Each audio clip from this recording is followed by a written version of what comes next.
Now that Joe Biden and the Democrats are finally talking about the riots and the violence, they're trying to blame Trump by saying this is Trump's America. Well, check this out. I'm going to show you why that's not true in a way you haven't seen before. Here's a map of the United States where all of the major riots have happened this year. And now when you lay it over a map of how the country voted in 2016, what do you notice? Almost all the places that have had rioting and looting are in blue-shaded counties. Those are counties that voted for Hillary. Those are counties run by Democrats, with cities run by Democrats. Joe Biden calling this Trump's America is about as dumb as Jussie Smollett pretending that guys attacked him yelling Chicago is MAGA country. And not only that, what these rioters and protesters are complaining about is something they say has been happening for a very long time, long before Trump was ever in office. They say it's been happening during all 47 years of Biden's time as an elected official, which includes the 8 years of the Obama-Biden administration. But somehow, this is now all happening because of Donald Trump. Check out this clip from CNN. I do think that what you said, what's happening in Kenosha, is a Rorschach test for the entire country. And I think this is a blind spot for Democrats. I think Democrats are ignoring this problem or hoping that it will go away. He's got to do a speech like Barack Obama did about race. He's got to come out and tell people that he is going to deal with the issue of police reform in this country. But guess what? The rioting has to stop. Chris, as you know and I know, it's showing up in the polling. It's showing up in focus groups. Notice the reason Don Sauerfruit says the violence has to stop. Because it's showing up in the polling data. Not because it's wrong, not because it's hurting our communities, only because it's hurting Democrats politically. And of course, since Biden's people have access to the same polling data, he's now finally come out and said it has to stop. And that the reason it's happening is because of Trump. Biden has even said that there weren't any racial riots while he was vice president, which is an obvious lie. There were many. Biden said he wanted to compare Obama's second term to Trump's first term in that respect. Okay. In 2013, there were racial riots in Brooklyn, New York. In 2014, there were racial riots in St. Louis, Ferguson, Missouri, New York City, Oakland, San Francisco, and Berkeley, California. In 2015, there were racial riots in Baltimore and St. Louis. And in 2016, there were racial riots in Milwaukee, New York, Chicago, St. Paul, Baton Rouge, Charlotte, and several other cities. Just a quick internet search will easily prove that Biden is lying. And the nerve to try to say that these riots are happening because of Trump is just absurd. The places that are having these racial riots have been run by Democrats for decades. They have bad schools, they have few opportunities, there's a high amount of crime and drug use, and it's been this way for a long time. But they think you'll believe it's all Donald Trump's fault. This is their game plan. Their supporters are in the streets causing chaos and burning down buildings, and they blame Trump for it. And if Trump sends in federal law enforcement or the National Guard to stop it, they call him a fascist, which proves that it's all just politics for the Democrats. And what it really shows is that even though Biden was an elected official for almost a half a century, he doesn't have anything to run on. He can't run on the legislation he wrote in the 1990s that led to the mass incarceration of black people. And he can't run on the weakest economic recovery in history that he and Obama were responsible for. Think about this. Obama and the Democrats warned us that all the things Trump wanted to do was going to destroy the economy. Then it made it so good that Obama tried to take credit for it. And now that the virus has allowed Democratic governors to obliterate the economy right before this election, they're now saying that it's Trump's economy. As far as I can tell, this election comes down to Trump versus the swamp, the sequel. There isn't a swampier politician than Joe Biden. He'll say anything to get elected.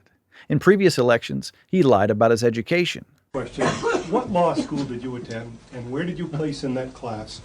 And the other question is, could you quickly, I think we all I think I probably have a much higher IQ than you do, I suspect. I went to law school on a full academic scholarship, the only one in my class to have a full academic scholarship.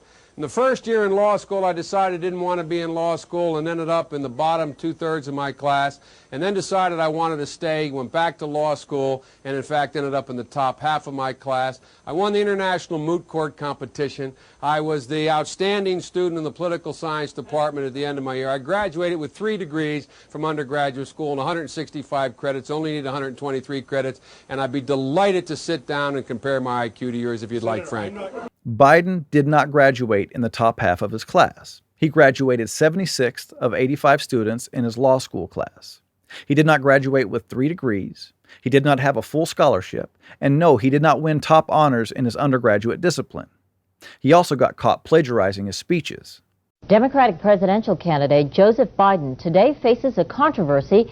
3 weeks ago at a debate at the Iowa State Fair, he used phrases identical to those delivered by British Labour Party leader Neil Kinnock. Biden seemed to be claiming Kinnock's vision and life as his own. Why is it that my wife, who's sitting out there in the audience, is the first in her family to ever go to college?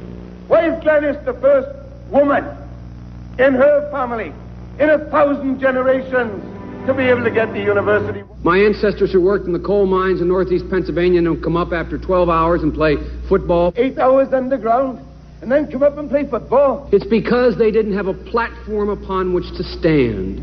There was no platform upon which they could stand. The notion that every thought or notion or idea you'd have to go back and find and attribute to someone, I think is, quite frankly, ludicrous. The problem here is that Senator Biden told his audience he'd just been thinking about these things, and he failed to give any credit at all to his famous British speechwriter. You know, I was thinking on the way over here. Now that's a little too much, because as you point out, what's behind the words? What's there? And a lot of people, the rap on Biden has always been that it's just a surface. I should have said, to paraphrase Neil Kinnock, it's the only time I didn't, and all the times I've ever used it.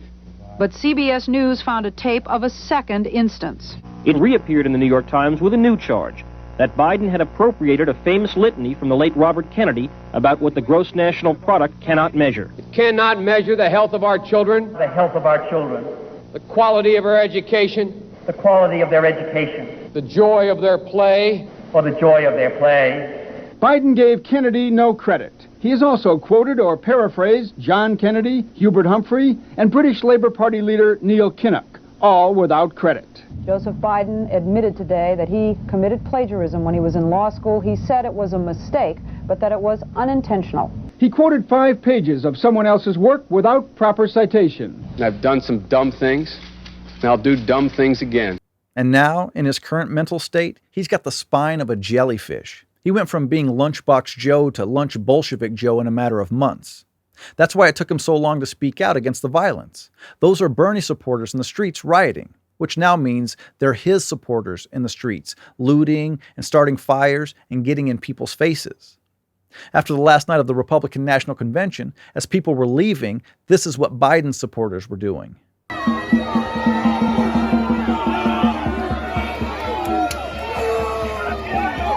Now, who was it that said we should be arguing with our neighbors and getting in their face? I need you to go out and talk to your friends and talk to your neighbors. I want you to talk to them whether they're independent or whether they are Republican. I want you to argue with them and get in their face. Oh, that's right. Obama said that. What you have to remember when you see BLM and Antifa out in the streets is that it has nothing to do with police brutality. Those are Bernie supporters, who are now Biden's Bolsheviks, who said they were going to burn Milwaukee to the ground. They said that cops were going to get beaten.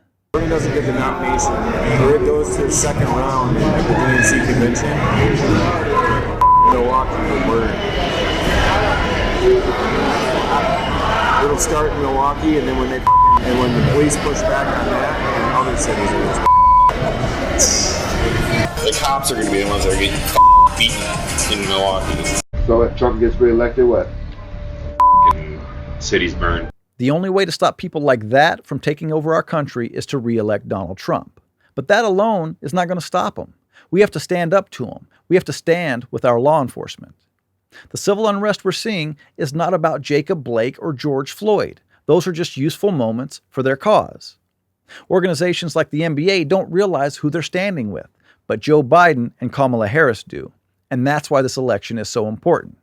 If you happen to be on the fence right now, or you're one of those people who don't think it matters which party wins, ask yourself why it is that you don't see any young Republican supporters cussing out old ladies in the street.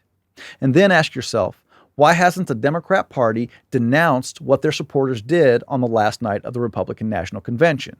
I know it sounds cliche to say, but this election is the most important election of my lifetime. The far left and the swamp have teamed up to take us in a direction that will surely make our country unrecognizable. And that's not an overstatement. That's the simple truth. Thanks for watching. If you like this video, subscribe to our channel, and if you want to become a supporting member of Blue Collar Logic, click on the link in the description and give what you can.